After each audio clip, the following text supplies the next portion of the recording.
अपने आप को हिंदुओं का ठेकेदार बताता है, तो कोई हिंदुओं का ठेकेदार नहीं, सिर्फ और सिर्फ सत्ता की कुर्सी हासिल करना चाहता है। और तू मंच पर खड़ा होकर अपने बेटे का प्रमोशन कर रहा है। हिंदुओं के बच्चों को तूने रोजगार देने का काम किया, कितने हिंदुओं के बच्चों को शिक्षा देने का काम किया, कितने हिंदुओं के बच्चों को डॉक्टर, इंजीनियर, आईएएस और आईपीएस बनाया। मुसलमानों को सिर्फ पार्टी में रख ही नहीं रखा, उनको नेता भी बनाती है, मंत्री भी बनाती है और उनको चुनाव भी लड़वाती है। तो आपको समझ में क्यों नहीं आता कि बीजेपी सिर्फ धर्म की राजनीति कर अपनी कुर्सी हासिल करती है।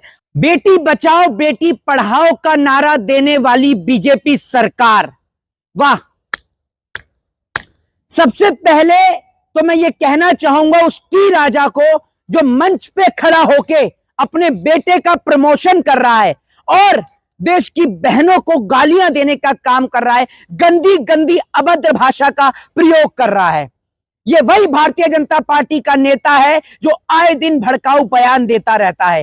एक और तो देश के प्रधानमंत्री नरेंद्र मोदी जी विदेश में जाकर मुसलमानों के हाथ चूमते हैं, शेखों को गले लगाते हैं, और वहीं उनकी पार्टी का एक नेता मंच पर खड़ा होके मां की और बहन की अभद्र अभद्र भाषा का प्रयोग करता है, गंदी गंदी गालियां देता है और अपने आप को सनातन का और हिंदुत्व का रक्षक बताता है।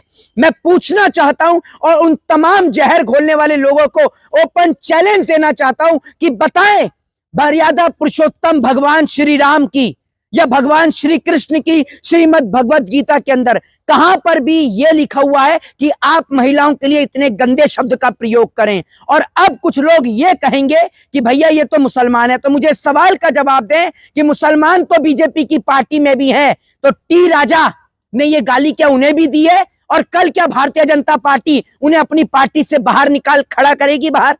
यह सबसे बड़ा सवाल है। लेकिन टी राजा अपने आप को हिंदुत्व का रक्षक बताता है, तो से ये बात बोलना चाहूंगा, जब राजस्थान के अंदर जिस तरीके से राष्ट्रीय करनी सेना के अध्यक्ष को गोली मार दी गई, तब तुम हिंदुत्व को बचाने के लिए वहां जयपुर क्यों नहीं पहुंचे, उनकी अंतिम यात्रा में क्यों नहीं पहुंचे? मैं पूछना चाहता हूं कि जब आपकी सरकार के राज में उत्तर प्रदेश के अंदर हाथरस जैसी घटना हुई एक हिंदू बेटी के साथ, तब आप उसका साथ देने क्यों नहीं पहुंचे? तब तू कहां था? इस सवाल का जवाब दे। तू इस सवाल का जवाब दे, जब तेरी सरकार के राज में तेरी ही पार्टी के एक नेता ने, एक एमएलए ने, कुलदीप सिंह सेंगर ने एक बेटी का बलात्कार किया, तू उस वक्त कहां था?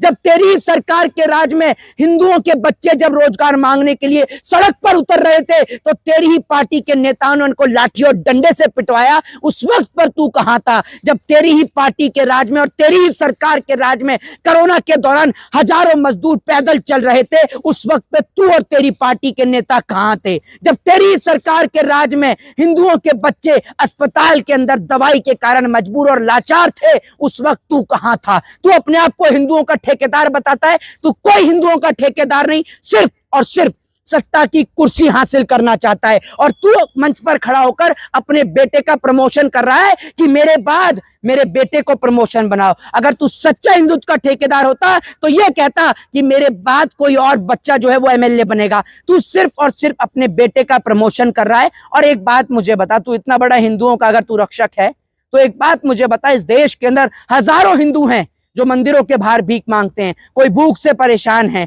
किसी को रोजगार नहीं मिल रहा, तूने क्यों नहीं देता? और जवाब दियो कमेंट में अगर दम है, कितने हिंदुओं के बच्चों को तूने रोजगार देने का काम किया, कितने हिंदुओं के बच्चों को शिक्षा देने का काम किया, कितने हिंदुओं के बच्चों को डॉक्टर, इंजीनियर, आईएएस और आईपीएस बनाया? तो इस सवाल का जवाब है एक भी नहीं, क्योंकि सिर्फ और सिर्फ तू हिंदू और मुस्लिम की राजनीति कर अपनी कुर्सी हासिल करता है और कुछ नहीं करता। और इसके ऊपर जितने मर्जी केस हो जाए, कुछ इसको फर्क नहीं पड़ता। ये आए दिन ऊट पटांग बयानबाजी करता रहता है। और ऐसे ही अगर बयानबाजी चलती रही तो मैं यही कहना चाहूंगा कि ये देश जो दिवाली और रमजान की रौनक से जाना जाता था, ये समाप्त हो जाएगा। मैं पूछना चाहता हूं उन लोगों को, आखिर क्या हो गया है और क्यों और किस लिए इतनी नफरत?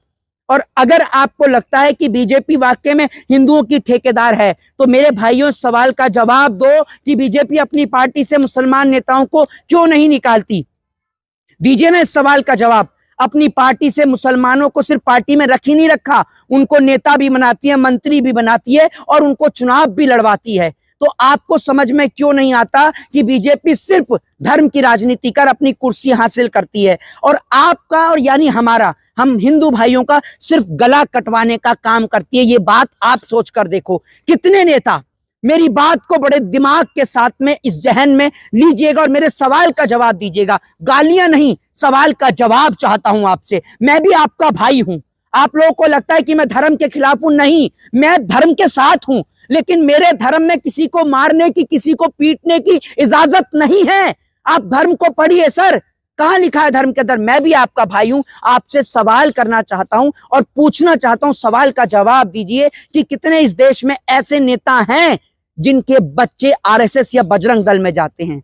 एक भी नहीं जाता, और जाता हो तो कमेंट बॉक्स में जरूर बताइएगा। सबके बच्चे विदेश में पढ़ रहे हैं, आपको 5 किलो राशन देकर एक तरीके से आपसे सरकार मजदूरी करवा रही है। कोई धर्म खतरे में नहीं है भैया, हम 100 करोड़ की आबादी में इस देश में। अगर धर्म खतरे में होता तो सबको नजर आता ना। कोई खतरे में नहीं है, धर्म कहीं खतरे में नहीं है। खतरे में है हम हिंदुओं की नौकरी, हम हिंदुओं का रोजगार, हम हिंदुओं का परिवार जो भूख से मर रहा है, हम हिंदुओं के बच्चे जो रोजगार की तलाश में दर बदर की ठोकरें खा रहे हैं। तो इसलिए जागिए हिंदू, और जागिए और उठकर सरकार से शिक्षा मांगिए, बेहतर रोजगार मांगिए और महंगाई से मुक्ति मांगिए और बहन बेटियों की इज्जत मांगिए। क्योंकि अगर वाकई में टी राजा हिंदुओं का ठेकेदार होता तो जब मणिपुर में निर्वस्त्र कर महिलाओं को घुमाया गया तब ये मणिपुर जरूर पहुंचता, लेकिन इसने ऐसा नहीं किया क्योंकि ये कोई हिंदुओं का ठेकेदार नहीं, ये सिर्फ अपनी कुर्सी चाहता है। और उस कुर्सी के लिए किस तरीके के शब्दों का ये प्रयोग कर सकता है वो आप सभी लोगों को पता है। इस पूरी वीडियो में आपकी क्या राय है, अपनी राय जरूर दीजिए। जय हिंद, जय भारत, वंदे मातरम।